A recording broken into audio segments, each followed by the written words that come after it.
Today we will be reading All That Trash, the story of the 1987 garbage barge and our problem with stuff. Written by Meghan McCarthy. Illustrated by Meghan McCarthy.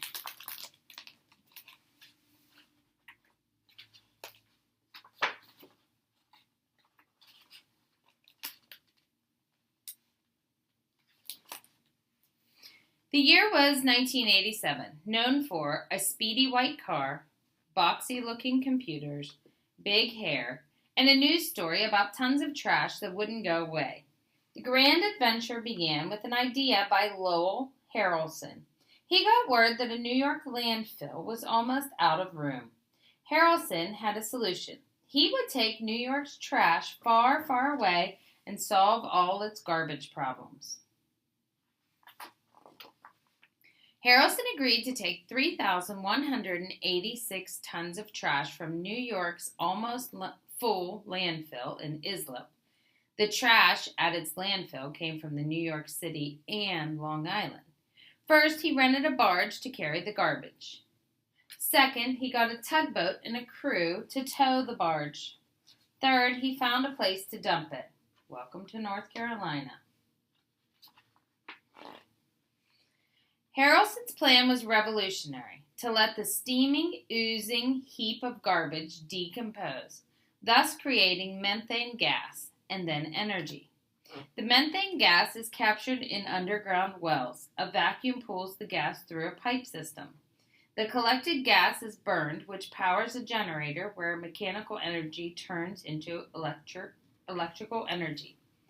Then the electricity travels to a transformer, where it is changed from high voltage electricity to lower voltage electricity. At last, the electricity goes to power lines and then to your home.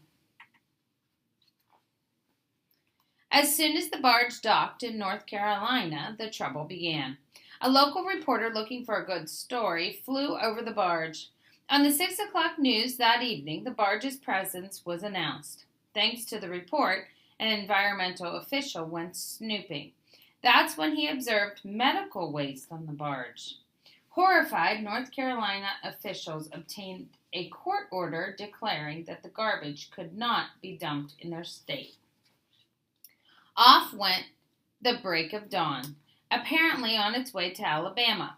Harrelson received a warning by phone indicating that Alabama didn't have room for his trash. Workers at the state docks were told to keep a lookout. It was clear that the garbage was not welcome in Alabama. Next, the barge moved on toward Mississippi. The garbage, however, was not welcome there either, so it floated over to Louisiana. Louisiana thought it was so important that Harrelson not leave his garbage in their state that they hand-delivered him a letter. The letter stated that Harrelson could not unload his garbage in the state of Louisiana. Obviously, the garbage was not welcome there. A local port authority sent a boat out to guard the barge and tugboat. I think what they, Port Authority officials, were worried about at first was that maybe the boat, towing the barge, might take off and leave the barge here, said a spokesman. By now, the barge was infested with flies. Black ooze dripped from its bales. The garbage barge was to remain at the mouth of the Mississippi until a solution could be found. When night fell, the patrol boat took a break from the guard duty. That's when the break of dawn and the garbage barge disappeared. What we're trying to find out now is if anybody knows just where it went to, said Louisiana state official. Reporters tried to get Harrelson on the phone. His wife said that he was out of town. Where was the barge?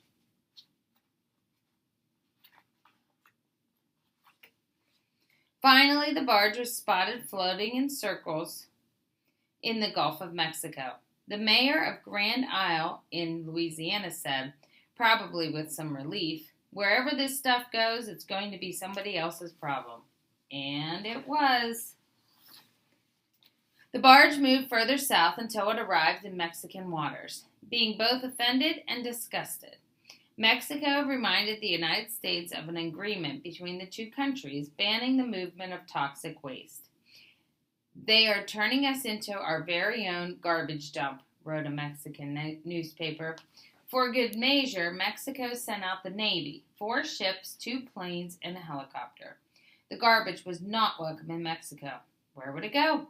Some people thought it might go back to New York, but instead, it stopped in Belize, which is a small country in Central America. A spokesman for the government said, "The idea of us buying that garbage is laughable." The country's defense force was swiftly sent to keep a lookout for any unwanted trash. Nobody wanted it. That is, until a small business owner in possession of a tiny island in the Bahamas called Little San Salvador had an idea. Papers wrote that he wanted to use the garbage to build up the island and then plop his resort on top. The business owner said it was going to be a fantastically beautiful island that everyone will want to see. Or not. The Bahamas government did not like this idea one bit. It also sent out its defense force. The barge moved on. Where would it go next? Days later, the break of dawn was spotted towing the garbage to the Florida Keys. Residents of the Keys were alarmed. They feared that the garbage would pollute their sunny beaches and ruin their colorful coral reefs. Florida citizens wanted nothing to do with all that trash. Federal environmental agents investigated. They zipped up white protective suits and snapped on protective breathing masks. They picked through the contents, looking for hazardous material. The break of dawn's first mate called the suits ridiculous. He added, "It's just ordinary garbage." Reporters observed the following items: magazines, old tires, vacuum cleaner hose, carpet, cardboard, clothing. It was determined that there was still nothing toxic on the barge. Still, the garbage was not welcome in Florida. Florida has a sensitive and delicate environment and its own waste disposal problems. The quicker they get that sucker out of here, the better off we'll be, captain of the charter boat in Florida. I think he needs to chug along with we're the jewel of Florida, Key West mayor. When asked what St. Pierre wanted to do once on dry land, he said, "Take a good bath. I'm just going to have to wait and see what happens." By now, the barge had received a lot of attention. Television anchors had plenty to say.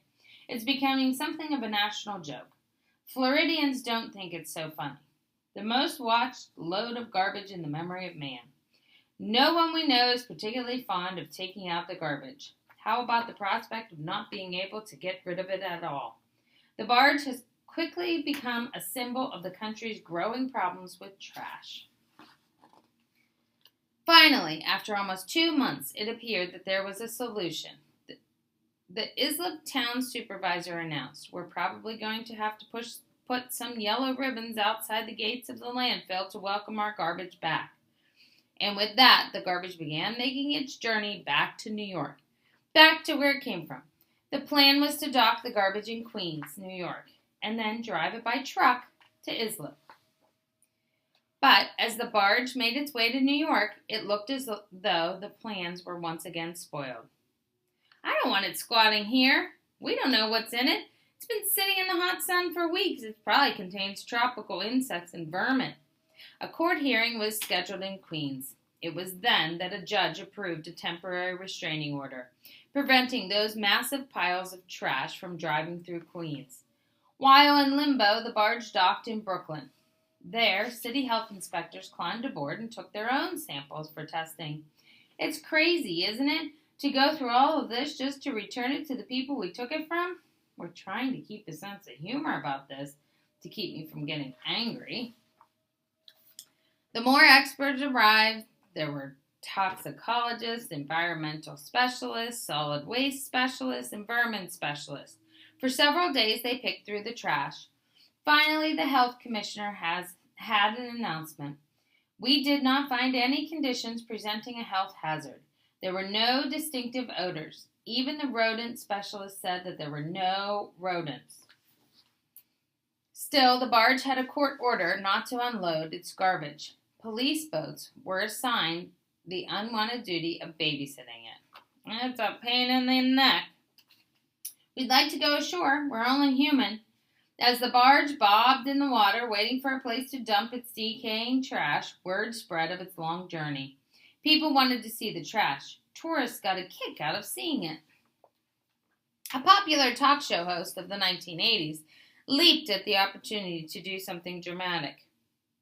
He climbed aboard the barge and reported atop the trash, microphone in hand.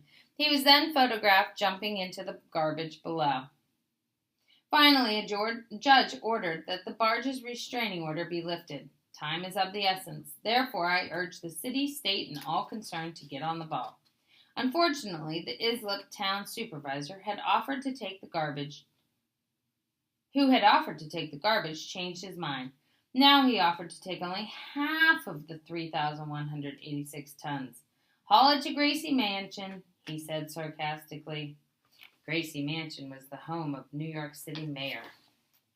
Meanwhile, the break of dawn was told that it could tow the barge to New Jersey, next to the George Washington Bridge. Only New Jersey didn't want it anywhere near its state either. A New Jersey senator sailed out to the barge. It stinks, he remarked. Meanwhile, Greenpeace activists left a message. Next time, try recycling. By now, the barge had been floating in the ocean for 5 months and traveled more than 6,000 miles. Finally, a judge ruled that the trash should be burned. Men in white suits and white masks used pitchforks to pick through the piles. Then it was burned in big ovens. Good riddance, remarked the sanitation commissioner, and that is what happened to the 3,186 tons of trash that was now 400 tons of ash.